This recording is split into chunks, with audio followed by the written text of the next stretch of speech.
요한복음, 요한 1, 2, 3서, 요한계시록을 쓴 사도 요한, 별명이 있습니다. 예수님은 이 사도 요한에 대해서 성격이 급하다고 해갖고 우레의 아들이다 라는 그런 별명을 지어주셨습니다. 오늘날로 말하면 번개돌이 그렇게 말을 할 수가 있습니다. 그런데 이 젊은 시절이 지나고 나서 이 사도 요한이 근 100세까지 살았습니다. 그때는 성숙한 신앙인의 모습을 많이 보여줬던 것 같습니다. 그래서 기독교 역사에서는 이 사도 요한을 부를 때 사랑의 사도다라고 이렇게 불렀습니다. 그만큼 이 사도 요한은 사랑을 강조했던 그런 사람입니다. 우리가 신앙생활을 하면서 사랑에 대한 말씀 수없이 들으셨을 것입니다.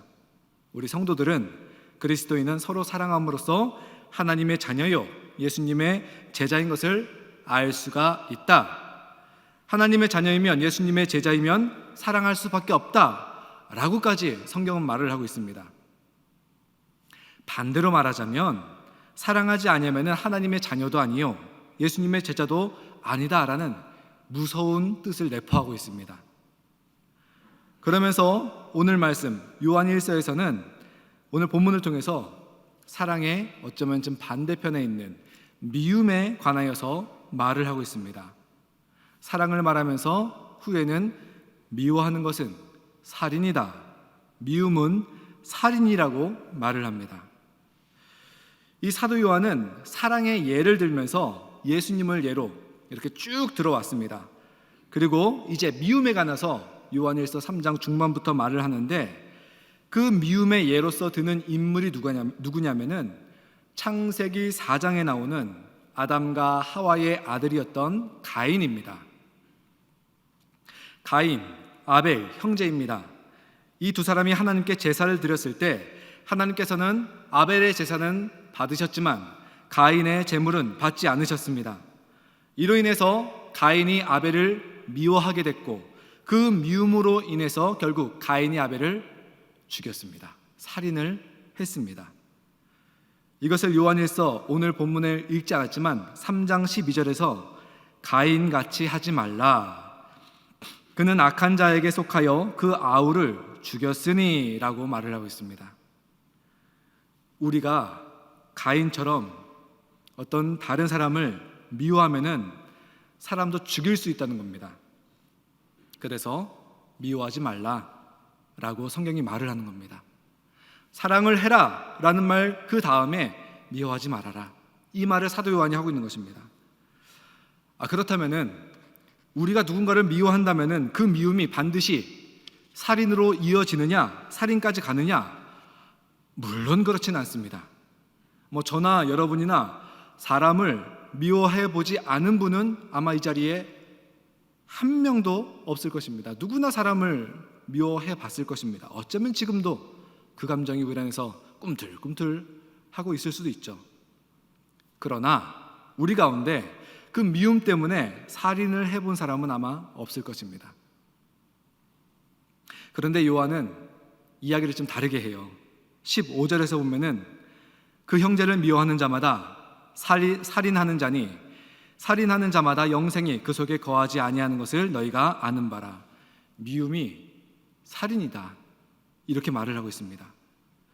왜 이렇게 사도 요한은 미움을 살인이라고까지 과격하게 또 과장되게 그렇게 표현을 할까? 우리는 미움이라고 한다면은 보통은 어떤 한 대상을 눈을 부라리면서 째려보고 그 다음에 분노의 표정을 짓는, 그래서 어떤 대상에 대해서 강렬한 증오심을 나타내는 것, 이런 것을 생각합니다.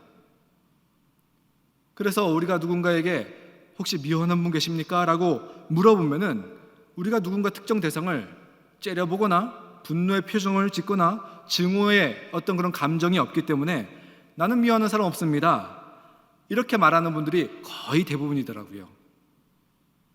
물론 누구에 대한 증오심이 없어서 또 미워하는 사람이 없어서 그렇게 말할 수 있습니다.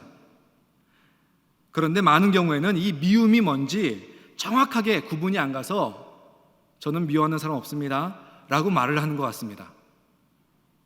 그래서 우리는 미움이라는 것, 나의 생각과 성경이 말하는 미움, 이 차이를 좀 구분할 수 있어야 됩니다. 그렇다면 성경에서 말하는 미움이 무엇인가? 성경으로 돌아가서 가인이 아벨을 죽였습니다. 왜 죽였을까요? 눈앞에 있는 아벨이 없어져 버렸으면 좋겠다, 이 생각을 하는 겁니다.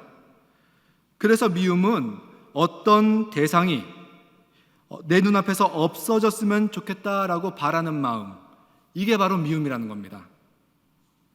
어떤 사람이나 어떤 물건이, 사물이 없어졌으면 좋겠다 바라는 것.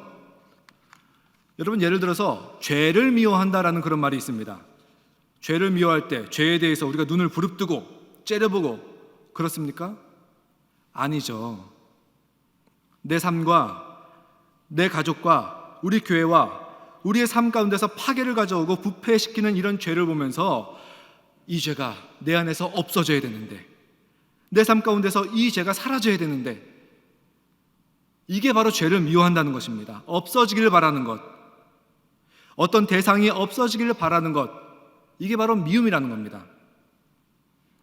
우리 가끔 이런 말 잘 쓰죠. 귀신은 뭐해? 이 사람 안 잡아가고. 이게 바로 미움의 아주 근원적인 표현 같습니다. 예를 들어서 우리가 직장에서, 일터에서 동료나 상사나 어떤 그런 사람이 좀 없어졌으면 좋겠다는 마음으로 귀신은 뭐해? 저 사람 안 잡아가고 라고 말을 할 때 내 눈앞에서 사라졌으면 좋겠다라고 하는 그거잖아요. 이게 미움이라는 겁니다. 교회에서 어떤 한 성도가 저 사람은 좀 다른 속회를 좀 옮겼으면 좋겠어, 다른 지회를 좀 옮겼으면 좋겠어, 더 나가서 다른 교회로 가지 않나? 이렇게 바랄 때 그 성도 미워하는 겁니다. 가정에서 아내가 밉습니다. 남편이 미워요. 자식놈이 미워요. 내 눈앞에서 좀 없어졌으면 좋겠다, 사라졌으면 좋겠다 라고 생각하는 거, 이게 바로 미워하는 겁니다. 감정의 차원을 넘어서 그렇게 생각한다는 자체가 미움이라고 성경은 말을 하고 있는 겁니다. 없어지기를, 사라지기를 내 눈앞에서 바라는 것. 그런데 이렇게 상대가 없어졌으면, 사라졌으면 좋겠다라고 우리가 바라는 게 미움이라고 이제 알았는데, 이 미움의 생각이 우리에게 있는데, 이 미움에 대해서 내가 용기가 생기고 수단이 있고 결과가 두렵지 않으면 어떻게 되느냐? 그게 바로 살인으로 이어지게 되는 겁니다. 내가 미움이 있는데 용기도 없어요. 수단도 방법도 없어요. 결과가 두려워요. 그러면은 행동하지 못하는 거예요. 그래서 감정과 생각으로 미움이 그 차원에서 머물게 되는 것입니다. 그래서 오늘 말씀 성경에서는요, 미워하는 것하고 살인하는 것은 똑같은 동기로 시작한다는 거예요. 저 사람이, 저 대상이 내 눈앞에서 없어졌으면 좋겠다, 사라졌으면 좋겠다. 동기는 똑같이 시작을 합니다. 별 차이가 없습니다. 둘 다 없어지기를 원하는데, 살인하는 사람은 그 원하는 것을 행동으로 옮기는 것이고, 그저 미움의 차원에 남는 사람은 두려움 때문에, 수단이 없기 때문에, 용기가 없기 때문에 그것이 행동과 감정, 생각의 차원으로 남게 되는 것입니다. 그래서 미움과 용기는요, 50보 100보라는 겁니다. 미움은 용기 없는 살인이라고 볼 수가 있습니다. 똑같은데 용기도 없고 방법도 마땅치가 않고 결과가 두려워서 못하는 거지, 없어졌으면 좋겠다라고 바라는 것은 미움이나 살인이나 똑같습니다. 그래서 50보 100보, 오늘 말씀의 제목이 그래서 50보 100보입니다. 이것에 대해서 사도 요한이 자신 있게 말하는 거예요. 그래서 자기 형제나 자매를 미워하는 사람은 누구나 살인을 하는 사람이다. 우리가 이것을 알아야 됩니다. 내가 누군가 내 눈앞에서 없어졌으면 좋겠다 이렇게 바랄 때마다, 감정이 아닙니다. 증오심이 아닙니다. 저 사람이 내 눈앞에서 좀 없어졌으면 좋겠다, 사라졌으면 좋겠다 이렇게 생각할 때마다 그 사람을 미워하는 것이고 그 사람을 죽이고 있다는 것, 우리가 알아야 됩니다. 엄청난 죄를 지고 있다는 것 우리가 알아야 됩니다. 그렇다면은 우리가 어떻게 하면은 이 미움을 극복할 수가 있느냐, 어떻게 하면 사람을 미워하지 않을 수 있느냐, 우리가 두 가지 한 방법을 함께 오늘 말씀을 나누고자 합니다. 첫 번째, 우리가 어떻게 하면은 미워하지 않을 수 있는가? 이웃과 나를 비교하지 말아야 됩니다. 비교가 정말 큰일을 내더라고요. 가인의 예를 봐도 이 미움은요, 아벨에 대한 미움은 질투에서 생겼습니다. 하나님께서 자기 재물은 거부하시고 아벨의 재물을 받으셨다는 그 질투가 미움으로 발전을 했고요. 그 미움이 결국에 마침내 살인을 가져온 것입니다. 그래서 많은 경우에는요, 미움이 질투에서 시작이 됩니다. 그리고 질투는 비교에서 시작이 됩니다. 그래서 우리가 누군가를 미워하지 않으려면은 타인과 나를 비교하지 말아야 됩니다. 특별히 하나님의 자녀는 남에게 신경 쓸 필요가 없죠. 남이 무엇을 가졌냐 살펴볼 필요 없습니다. 왜냐? 우리는 하나님이 직접 모든 것을 채워주는 하나님의 자녀이기 때문에 그렇습니다. 그런데 문제는 성경의 말씀은 이 정도는 우리가 다 잘 알고 있죠. 문제는 뭐냐면은 내가 비교하지 않으려고 해도, 내가 남의 것을 보지 않으려고 하더라도 보이는 것이 사람의 눈이죠. 선배 목사님을 예전에 만난 적이 있습니다. 그분은 젊어서 20대 중반에 미국으로 건너가셨다가 50대 중반에 잠깐 귀국하셔서 한 30년간 미국 목회를 하신 분인데, 그렇게 잠깐 귀국한 선배 목사님이 만났는데 그런 얘기를 하시더라고요. 한국 사람의 특징이 뭔지 알아? 내가 30년간 밖에 나갔다가 다시 들어와서 보니까 한국 사람들은 참 많은 것을 발전했는데, 30년 전보다 지금 많이 발전을 했는데, 그런데 나보다 남이 잘난 것을 보지 못해. 참지를 못해. 남이 잘났으면 나도 그만큼 비교해서 해야 되고 더 앞질러야 된다라는 그런 생각이 팽배한 게 한국 사람들의 특징이라고 선배 목사님이 말씀하시더라고요. 우리는요, 신앙이 있냐 신앙이 없냐, 믿는 사람이냐 믿지 않는 사람이냐, 이것을 떠나서 아무리 다른 사람의 것을 안 보려고 하더라도 눈이 가게 되어 있습니다. 눈이 가지 않으려고 해도 어느새 보고 있습니다. 그리고 비교하게 되는 것이 바로 우리 사람의 눈입니다. 비교를 떨쳐낼 수가 없습니다. 그러면 어떻게 하면은 이 비교가 불러오는 질투가 불러오는 미움, 이것을 넘어설 수 있을까? 축하하고 감사하기 바랍니다. 타인이 내가 안 가진 것을 갖고 있으면은 축하해 주시기 바랍니다. 그 대신 남이 안 가진 것을 내가 갖고 있다면은 감사하시기 바랍니다. 이웃이 하나님께 축복받는 거 보면은 배 아파하지 말고요, 축하해 주세요. 그러나 하나님께서 내게 주신 축복을 발견하고 그것에 대해서 감사하시기 바랍니다. 그래서 타인에게 대해서는 축하하고 나에 대해서는 감사할 때, 이 두 가지가 함께 할 때 우리는 비교가 있을 때 그 비교가 질투로 미움으로 발전하지 않을 수가 있습니다. 내 동료에게는 친절하고 자상한 성품을 하나님께서 주셨다면은 그거를 축하해 주는 겁니다. 그러나 나는 또 예를 들어서 과묵하고 신실성 있는 성품을 나에게 주셨다면은 그것을 감사하는 거죠. 이웃에게 능력 좋은 배우자를 주신 친구가 있다면 축하해 주는 것이고요.